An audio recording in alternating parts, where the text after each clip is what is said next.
Come back to my Hey guys, welcome back to my channel. So this is part 87 of Miss Chastity's story, the woman that married a man that didn't exist.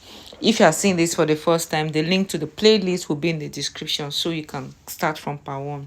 Let's continue, guys. Part 87 of How I Married a Man That Didn't Exist. I guess things settled down after that, around that time. I don't remember much of the conversation that happened surrounding the eldest girl. I know that she had made an appointment to get her into therapy at this time. I don't know how that went. I don't know if she's still going. I don't know. So, at this point, Emily was getting kicked out of her house. The owners had decided to sell because their mother died. Their mother was the owner of the house or something like that. I don't know. It was their mother's house, and she passed away, and they decided to sell. They no longer wanted to rent it out. They sent her a letter. She sent me a picture of this letter, and she had 30 days to leave. 30 days. Now, the first thing that popped into my mind was, God, thank God I left when I did. Shit, I'm good over here. I felt bad about the girls. I don't know what kind of stress that this put onto them. I don't know if she let them know the situation. I don't know if they felt scared because of this. I don't know any of that. What I do know is that she was freaking the fuck out. Her anxiety was through the roof. She was upset. She was a lot of things. Y'all know me as this authentic, genuine person, because that's what I have been. As this kind person, as this person who, even as telling this story, tries to be as respectful as possible. So, I hope you guys understand when I tell you, I didn't give a fuck. I had no compassion, I had no care, I had no kindness to spare. I got some kind of sick satisfaction out of knowing she was losing her shit. She was an emotional wreck. And there was some part of me that enjoyed that. And if that makes me a bad person, then I'm just a bad person. Because I didn't give a fuck then, and I don't give a fuck now. I don't feel bad about feeling that way. I don't. It's unfortunate. And once again, my concern was always for the girls. I didn't give a fuck how she felt.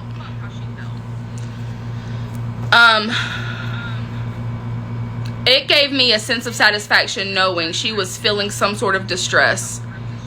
It wasn't related to my situation. It wasn't any kind of karma she was getting directly related to what I had been through, but it was karma nonetheless. Because one thing I know about karma is she has a long ledger and a memory. Karma doesn't forget. And she pays back in full. If that makes me a bad person, then I'm a bad person. I'll be a villain here in this part. Even though I felt that way, in true chastity fashion, I tried to help.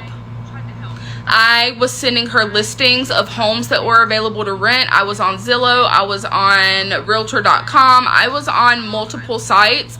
And if I found something that was within her price range, I would share the link to her and tell her, make sure you call these people. How do these two feelings fit together? How do these two beings inside of my body fit together? I am getting a satisfaction out of watching her scramble, knowing she's feeling discomfort, and I'm happy she is.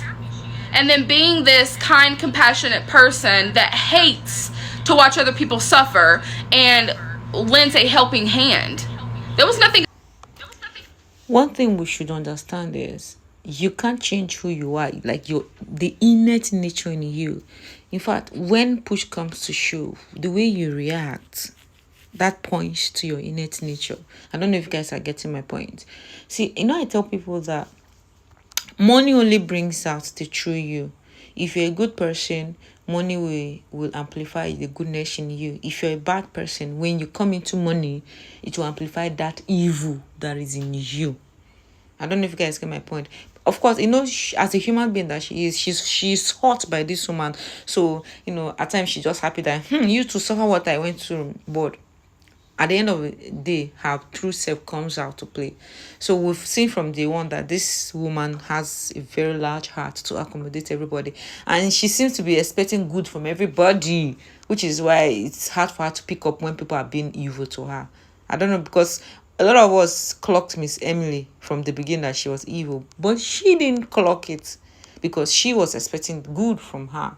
I don't know if you guys get it. So else I could do but send her listings. And I still did that, although I felt like she deserved the feelings that she was experiencing. Does that make me a bad person? Does that make me a confusing person? Does that make me a fake person for being happy she feels this way but giving her resources to help? I don't know. March 24th.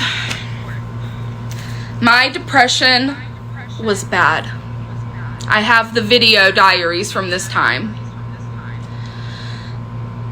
On this day specifically, I was having feelings of hurting myself. I was in a very dangerous zone, and I didn't want to do that. I didn't want to exist anymore. I wanted the pain to be over. I wanted the struggle to be over. I wasn't sure if I actually wanted to, or if I just didn't know how to live. I didn't know how to exist. I didn't need to be alone, I knew that. Through my depression, through my not taking care of myself, I tried to protect me as much as I could. I didn't want to go anywhere. I didn't want to do anything. I was in bed by 6 p.m. every day, but I reached out to the only people I had in this area. And I don't even have them anymore. But I texted Emily and I asked if I could come over, that I needed to be around people. She had texted me a couple days previous telling me that she had found a few things in the house that were mine to pick up anyway. So I went over there. I had to pick up these things anyway. I decided to go after work because I thought seeing the girls would make me feel better. They were such a sense of joy and happiness for me. Seeing them always made me feel better. I'm like, this might help. So I was just deteriorating, and I decided to take the chance of going and being around the person who had hurt me so significantly, because it meant I got to be around the girls. So I texted her after work, told her I was on the way. She said I could stay for dinner if I wanted, so I did. I gathered whatever belongings I had there. And at some point, the girls were rearranging their rooms because they were packing. So they were moving. I don't know if at this point she had found a house or if she was still just in the process of just packing because she knew she had to go. But the girls wanted to show me their rooms nonetheless. So it was 2 rooms. The middle and the youngest shared a room. It was bigger, and the eldest had her own room. I go into the girls' rooms, and they still had mine and Rob's engagement pictures hanging on their walls, standing up on their dressers. When I walked in and I saw that, I felt as if somebody walked up to me and grabbed my throat as hard as they could and started squeezing. I sobbed the entire way home. I was worse leaving that night than when I got there. It put me in a worse place. They hadn't forgotten the dreams. They hadn't forgotten the life they wanted so badly that I wanted to give to them. They hadn't forgotten the promises I made on our wedding day. They hadn't forgotten the promises he made. And they didn't forget that it was all over now. And I don't know why they hung on to those pictures. This was in March. We were officially done in November. A bunch of explosions between then, and I moved out in February, and they still had these pictures. I don't know if they were hanging on to hope. I don't know if they were hanging on to a memory of a time where we seemed so happy, and we were a family, and we did things with them, and we were mom and dad. Because we were mom and dad for a little bit. But I have to remember, I was always more mom than he was dad. And then eventually I was just mom and there was no dad. Seeing those pictures was a painful reminder that my life had shattered in front of my eyes and the ground had fell beneath my feet. So I went home and I wrote a poem. And I'll share it in the next video. Guys, do you know what just broke my heart in this episode? The fact that she had to go back to the same place that caused this whole problem because she didn't have anywhere to go to. So I really don't understand how the Western culture is functioning, that this level of individualism, to the extent that, do you know what it means that you don't have any person other than going back to the very people that hurt you? Man, that tells a lot. I really don't wish it on anybody. Like, I intentionally tell people to intentionally create community anywhere you find yourself.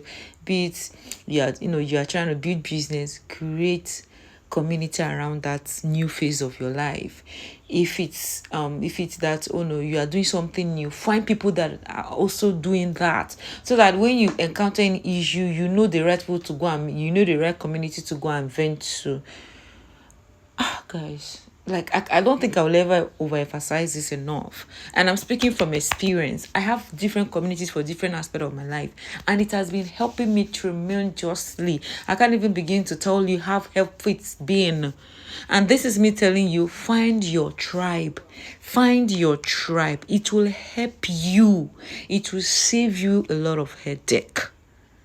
See you in the next part. Don't forget to like us.